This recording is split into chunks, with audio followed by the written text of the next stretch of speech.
My name is Amanda, and I'm 32 years old. My entire world shifted during what should have been a celebration, my father's retirement dinner last spring. The banquet hall sparkled with opulence, crystal chandeliers casting golden light across tables filled with Boston's banking elite. My father, Richard Harrington, stood at the podium with his characteristic commanding presence, raising his crystal glass to address the crowd. "My real children are the ones who made me proud," he announced, his voice carrying across the room to enthusiastic applause. Then his cold, calculating eyes found mine across the sea of faces. In that moment, time seemed to freeze as he delivered the words that would change everything. "You can leave." The phrase hung in the air like a death sentence. He said it loud enough for everyone to hear, ensuring my humiliation would be complete and public. Heat flooded my cheeks as shame burned through me like acid. My legs trembled as I stood shakily, feeling the weight of 70 pairs of eyes, witnessing my rejection.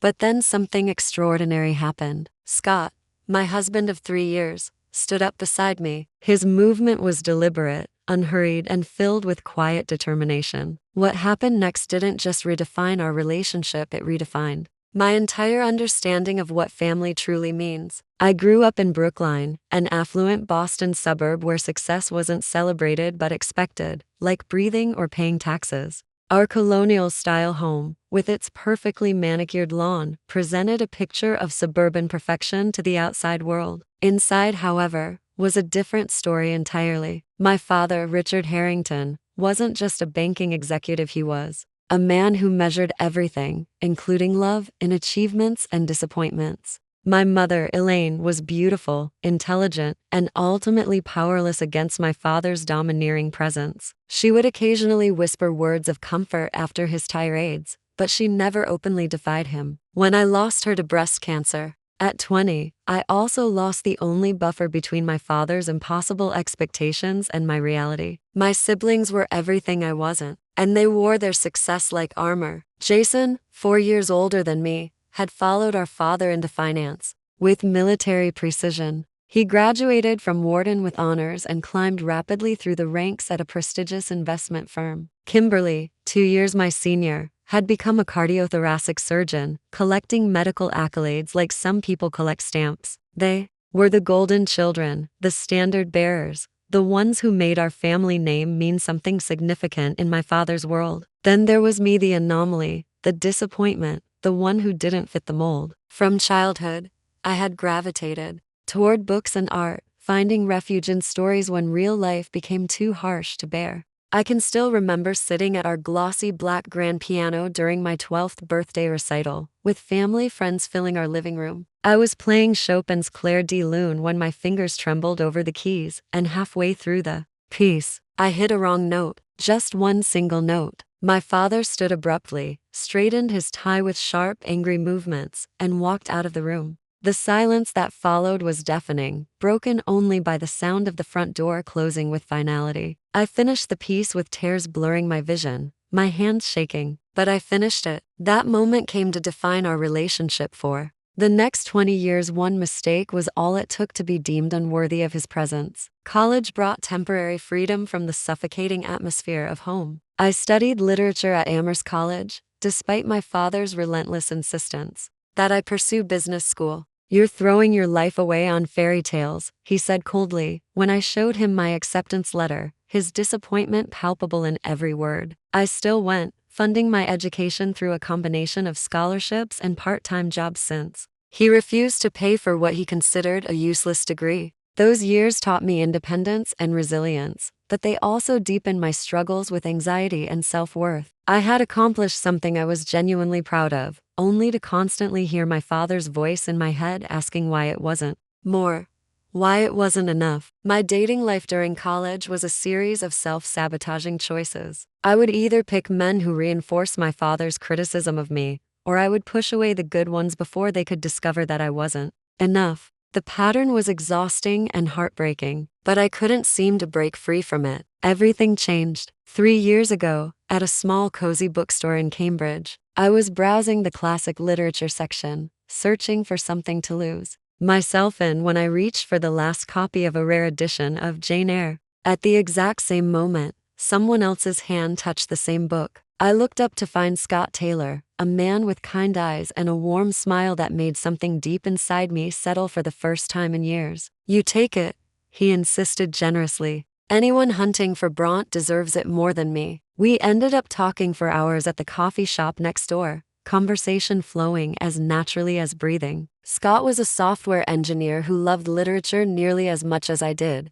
More importantly, he listened when I spoke, actually listened without checking his watch or preparing his next argument. When I tentatively mentioned my dream of starting a small publishing house for overlooked authors, he didn't laugh or dismiss it as impractical. Instead, he asked thoughtful, encouraging questions about my business plan. 6 months later, with Scott's unwavering encouragement and help with financial projections, I launched Lighthouse Press. We specialized in literary fiction by diverse voices, starting small with just 2 carefully selected titles our first year. By year 2, one of our books had won a regional award, and we had expanded to publishing 6 titles annually. It wasn't making me rich, but it was making me proud of something I had built with my own hands and heart. Scott and I married in a small, intimate ceremony at the Boston Public Library, surrounded by towering bookshelves and the quiet reverence of knowledge. My father didn't attend, claiming he had an important business meeting in Chicago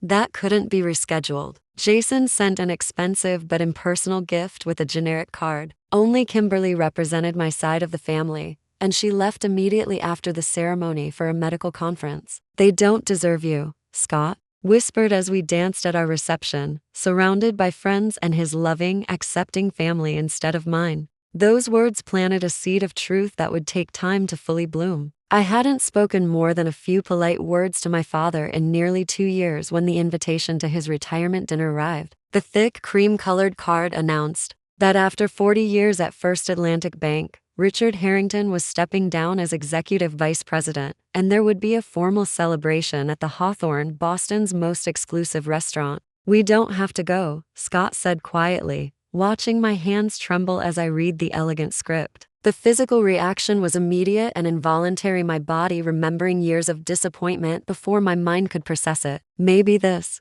is his way of reaching out," I said, though I didn't believe my own words. "Maybe things will be different now that he's retiring and has time to reflect." The week leading up to the dinner was filled with stress-induced insomnia and anxiety attacks. I would wake up in the middle of the night, heart pounding, imagining all the ways the evening could go wrong. Scott would find me in the kitchen at 3 in the morning, making tea with shaking hands, trying to calm my racing thoughts. The night of the dinner, I stood before our bedroom mirror in a navy blue dress that had cost more than I usually spent on clothes in 3 months. My hair was professionally styled, my makeup carefully applied to hide the dark shadows under my eyes from a week of sleepless nights. "You look beautiful," Scott said, adjusting his tie in the mirror beside me, his reflection steady and reassuring. "I feel like I'm going to throw up," I admitted, my voice barely above a whisper. A panic attack hit me just as we were about to leave. Scott sat with me on the edge of our bed, his hand making slow, comforting circles on my back as he coached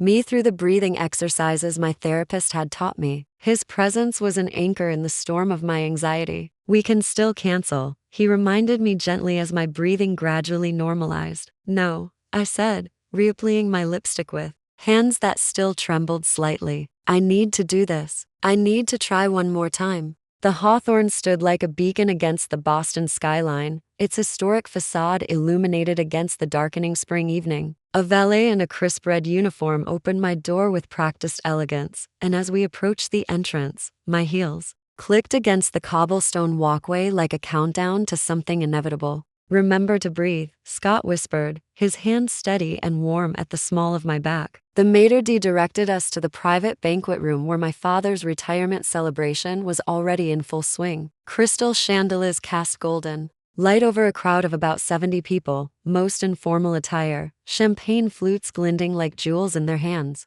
A string quartet played softly in the corner, their music nearly drowned out by the polite laughter and conversation of Boston's banking elite. I spotted Jason immediately, holding court near the bar with his characteristic confidence. At 36, my brother had grown to resemble our father in both appearance and manner, the same tailored suit, the same commanding stance, the same way of making others feel slightly inferior. He was surrounded by admiring colleagues, his gold cufflinks catching the light as he gestured while telling some story that had his audience chuckling appreciatively. Amanda, he said when he noticed us, his smile polite but cold, not quite reaching his eyes. Didn't think you'd make it. He offered Scott a brief, dismissive handshake before turning back to his audience. This is my little sister and her husband. Amanda does something with books, don't you? Before I could answer, he had already moved on. Scott, these are some colleagues from Blackstone Investment. We just closed the Reynolds merger last week. The conversation immediately returned to high finance, with Jason not bothering to include us in the discussion. We were clearly dismissed.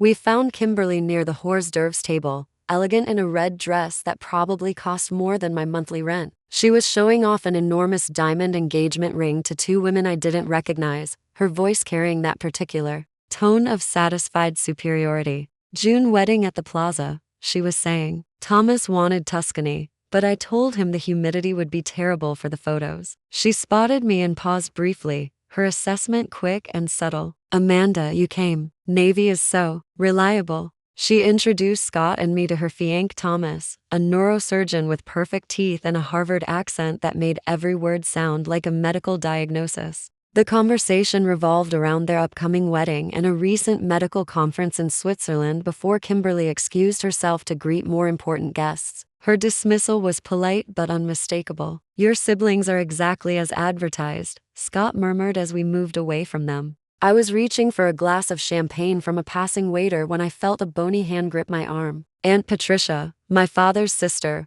pulled me into a stiff hug that smelled of expensive perfume and decades of judgment. Amanda, darling, she said, air kissing near my cheek with practiced insincerity. You look healthy. The slight pause before the word communicated volumes about her true opinion. Aunt Patricia had always been my father's loyal supporter, reinforcing his standards as reasonable rather than punishing. She leaned closer, her voice dropping to a conspiratorial whisper. Try to make him proud tonight, dear. It's important to him, especially with all his colleagues here watching. Before I could respond, she was already moving toward Kimberly, exclaiming over the engagement ring with theatrical enthusiasm. The banquet room was a showcase of wealth and power that felt oppressive in its perfection. Crystal vases held arrangements of white roses and hydrangeas on every table. The bar featured top-shelf liquor and vintage wines that cost more than most people's monthly salary. Elegant waitstaff circulated with trays of delicacies, caviar on blinis, seared scallops, tiny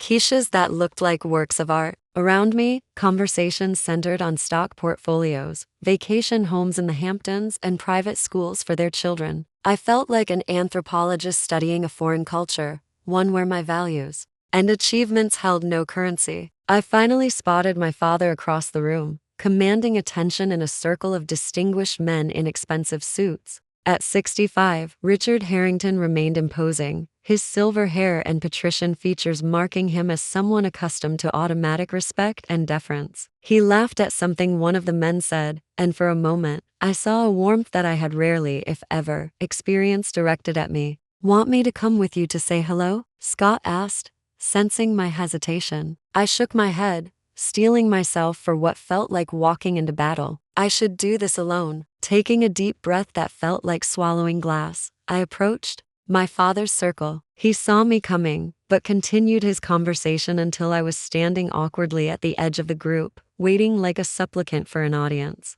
Finally, during a pause in the conversation, he acknowledged me with the bare minimum of recognition. Amanda, you made it. His tone suggested mild surprise rather than any pleasure at my presence. Congratulations on your retirement, Dad, I said, offering him the gift bag containing an expensive fountain pen that Scott had helped me select. I had agonized over the choice, wanting something meaningful but not too personal. Thank you, he said, accepting it without looking inside, as if the contents were irrelevant. Gentlemen, my youngest, Amanda, he said to his circle, his voice carrying that particular tone of resigned disappointment. She's in publishing. I own my own press, actually, I added, trying to inject some pride into my voice. We just had an author shortlisted for the Massachusetts Book Award. My father's expression didn't change, didn't acknowledge this achievement in any way. Amanda always had her head in the clouds, playing with books while her siblings took on real careers, he said, getting obliging chuckles from his audience. Speaking of real accomplishments, he continued, Jason just closed a $40 million deal, and Kimberly is engaged to Dr. Thomas Whitfield, chief resident at Mass General. The message was crystal clear. Their accomplishments were worth mentioning and celebrating. Mine were not even worth acknowledging. It was nice seeing you, I said quietly, retreating before the tears stinging my eyes could fall and complete my humiliation. Scott was waiting with a fresh glass of wine, which I accepted gratefully, needing something to steady my nerves. That bad? He asked, reading my expression. The usual, I managed, taking a large sip and feeling the alcohol warm my throat. When it came time for dinner, I discovered we had been placed at a table far from the main one where my father, Jason, Kimberly, and other VIPs would sit. Our table mates included distant relatives and junior colleagues, who seemed equally disappointed with their relegation to the social periphery. I'm Scott Taylor, Amanda's husband. Scott introduced himself cheerfully, his warmth undeterred by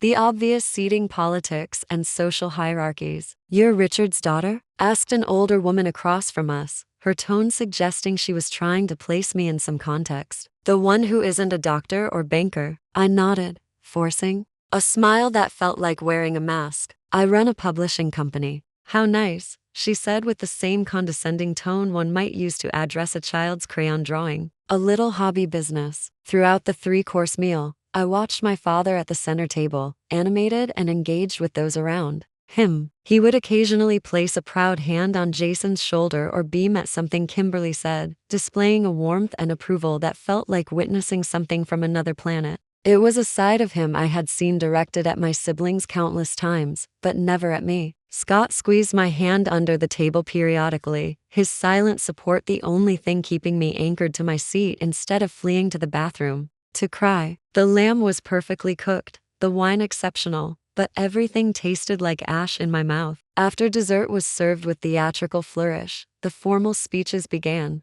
The bank CEO spoke eloquently about my father's contributions, his vision, his leadership over 4 decades. A longtime colleague shared humorous anecdotes about their early days in finance, painting a picture of my father as a mentor and friend. Jason gave a polished speech about our father's professional legacy, somehow managing to make it primarily about himself and his own achievements in the process. Each speaker painted my father as a paragon of success and family values. And then, it was my father's turn. The room quieted as Richard Harrington rose and approached the microphone with the commanding presence that had defined his career. My heart beat faster, hope rising against my better judgment that this moment, this public reflection on his life and legacy might include some small acknowledgement of me. Thank you all for coming tonight, my father began, his voice carrying effortlessly through the banquet hall with practiced ease. Looking around this room, I see not just colleagues, but friends who have been part of a journey spanning 4 decades. At First Atlantic Bank, he spoke eloquently about the changes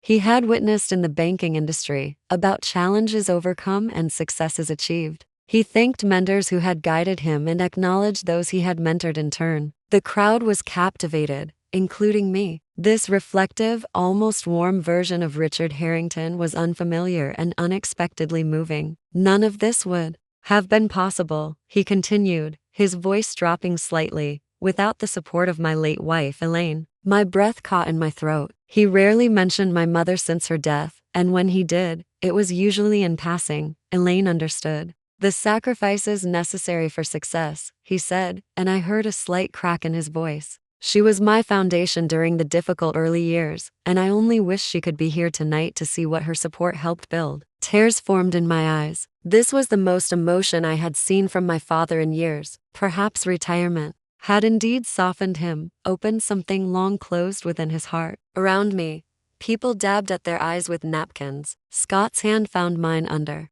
the table, his fingers intertwining with mine. My father cleared his throat, composure returning like armor being put back in place. But a man's true legacy isn't measured in dollars or deals closed. It's measured in what he leaves behind, in who carries forward his values and vision. My heart lifted with dangerous hope. Was this the moment? Would he finally see me, acknowledge my different but valid path through life? I've been blessed in that regard, he continued, gesturing toward the main table with obvious pride. Jason has exceeded every expectation, becoming not just an investment banker, but a true financial innovator. The Reynolds merger alone would be career-defining for most people, but for him, it's just another achievement in a portfolio of excellence. Jason nodded, accepting the praise as his due, his expression satisfied. And Kimberly, my father's voice swelled with unmistakable pride, saving lives daily as one of Boston's premier surgeons. Just last month, she performed a groundbreaking procedure that was featured in medical journals. Intelligence, discipline, precision, everything I tried to instill in my children. Kimberly smiled demurely, her engagement ring catching the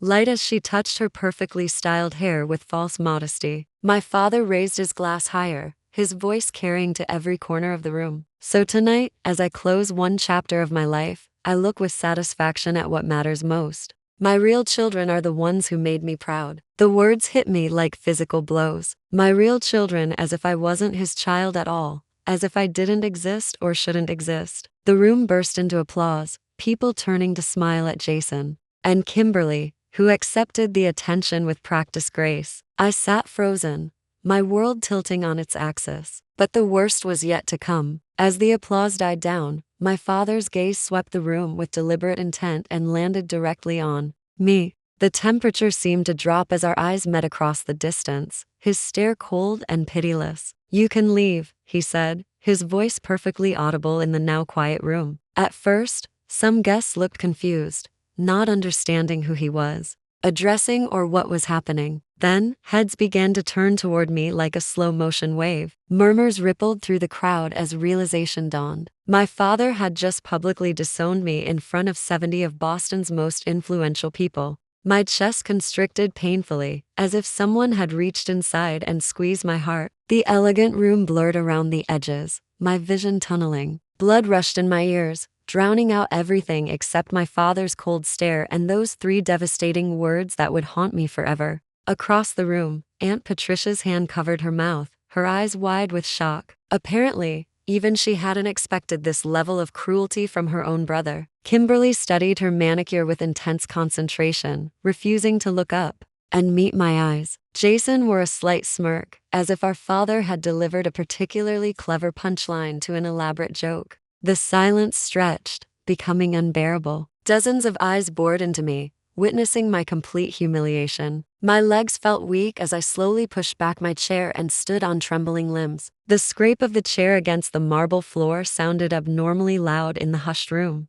Shame burned through me like acid, dissolving whatever remained of my dignity. This wasn't just another private disappointment or family argument. This was public rejection, a declaration before witnesses that I was unworthy of even being present. In the same room as my father, I had spent 32 years of my life trying to earn his approval, and in one moment, he had made it brutally clear that I never would. I gripped the edge of the table, steadying myself, desperately fighting the urge to run or burst into tears. I wouldn't give him the satisfaction of seeing me break down completely. If I had to leave, I would do so with whatever dignity I could still muster. Then came the sound that changed everything, the deliberate scrape of another chair beside me. Scott stood, his movement unhurried and purposeful. His face, when I glanced at him through my haze of humiliation, showed not embarrassment but quiet, controlled fury. A confused murmur spread through the room like wildfire. My father's expression darkened, his jaw tightening at this unexpected development.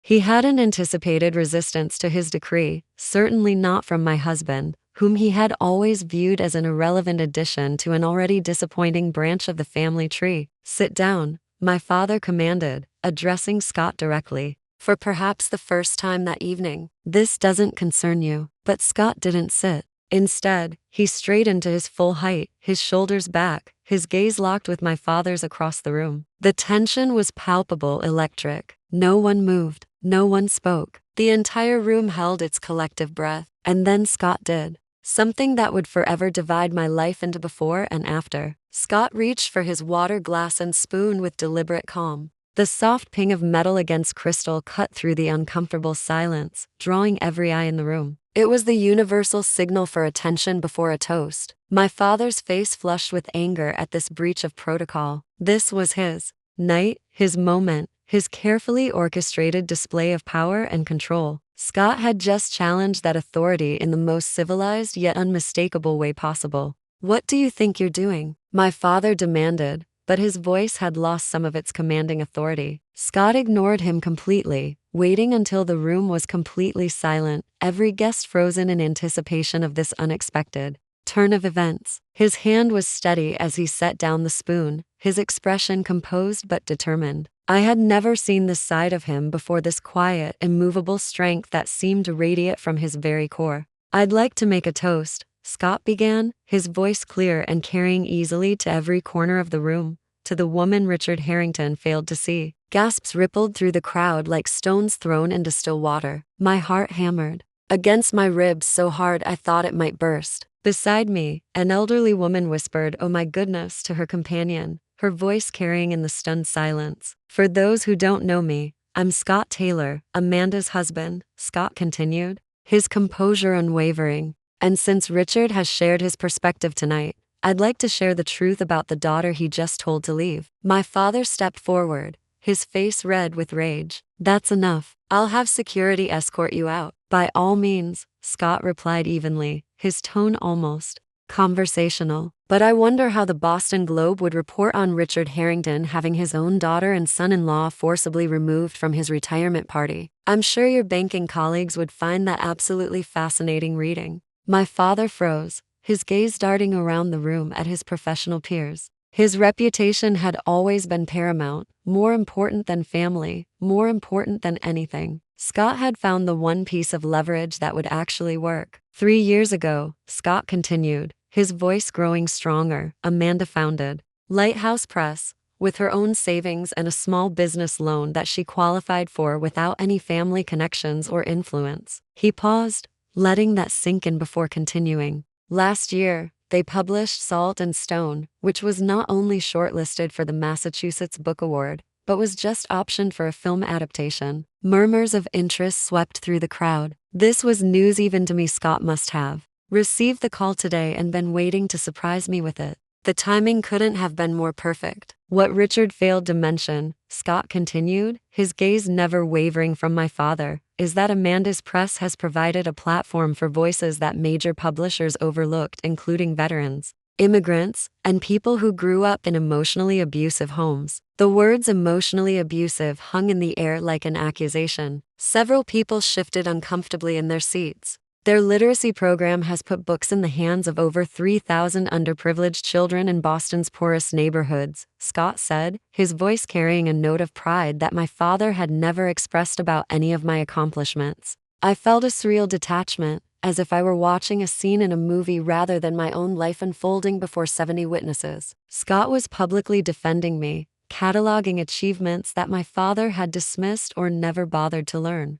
about. While Jason was building his career on Wall Street and Kimberly was advancing through medical school, Scott continued, it was Amanda who took a leave of absence from college to care for her mother during cancer treatment. Amanda, who sat by Elaine's hospital bed reading her favorite poems when she was too weak to hold a book herself. My throat tightened at the memory. Those quiet hours with my mother had been sacred, painful, and precious. They were moments I had treasured and protected, never using them as evidence of my worth. "What Richard doesn't know," Scott continued, his voice taking on a sharper edge, "is that the down payment for Jason's first New York apartment came from Amanda's college fund. She gave it to him when his credit was destroyed after that gambling problem he worked so hard to hide from Daddy." Jason's face drained of color as if all the blood had been sucked out of it. "That had been our secret, a rare moment of genuine connection between siblings. When he had come to me, desperate and ashamed, I had helped him because, despite everything, he was my brother. I had never expected anything in return, certainly not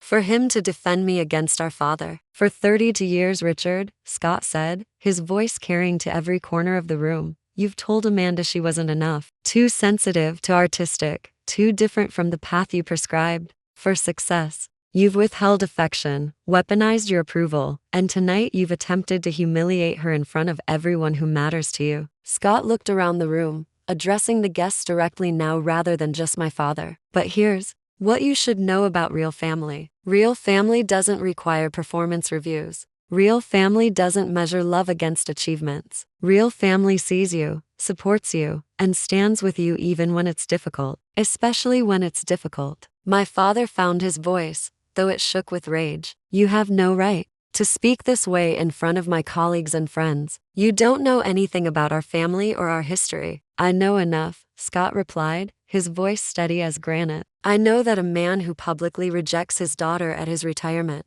dinner isn't celebrating a legacy. He's revealing its complete bankruptcy. The room was so silent I could hear the ice shifting in water glasses, the soft rustle of fabric as people shifted in their seats. No one moved. No one seemed to breathe. The tension was suffocating. Scott turned to me then, his eyes softening, with a love so fierce it took my breath away. Amanda is the strongest person I know, not because she met her father's impossible standards, but because she survived them and became herself anyway. He raised his water glass one final time, turning back to my father with a look of absolute contempt. So thank you, Richard Harrington, for showing us tonight exactly the kind of parent we will never be. With that, Scott set down his glass and gently took my hand. The warmth of his fingers around mine anchored me as the room spun with shock, embarrassment, and something else I couldn't yet identify, perhaps the beginning of freedom. Together, we walked toward the exit, our footsteps echoing on the marble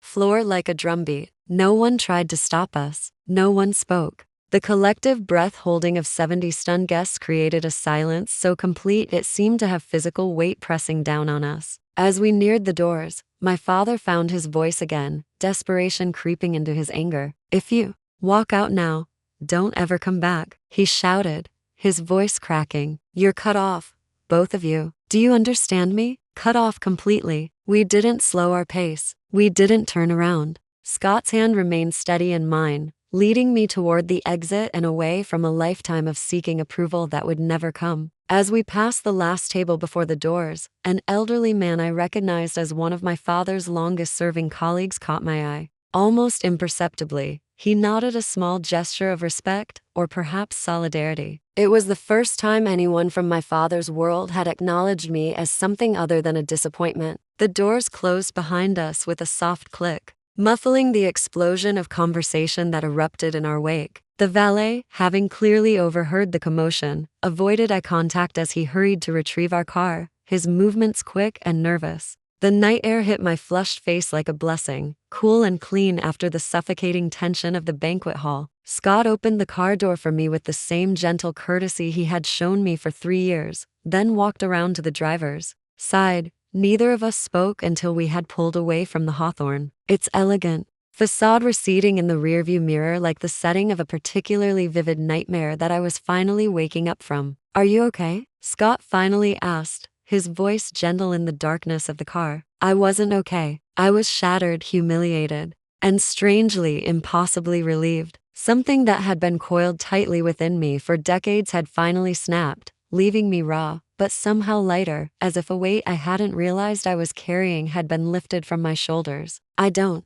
know, I answered honestly, my voice barely above a whisper, but I think I might be eventually. Scott reached for my hand again, and we drove home in silence, leaving behind the wreckage of expectations and pretense, heading towards something I couldn't yet name, but desperately wanted to discover. The emotional dam broke completely as soon as we entered our apartment. I collapsed onto our couch, violent sobs tearing through me as 3 decades of suppressed pain erupted all at once. Scott held me without speaking, his shirt growing damp with my tears, his arms steady and strong around my shaking shoulders. I'm sorry, I gasped between sobs, struggling to catch my breath. I'm so sorry you had to do that. I'm sorry you had to stand up to him, because I couldn't. I'm not sorry, Scott said firmly, his voice vibrating through his chest. I've wanted to say those things to your father for 3 years. I've watched him hurt you over and over, and I've stayed silent out of respect for your relationship with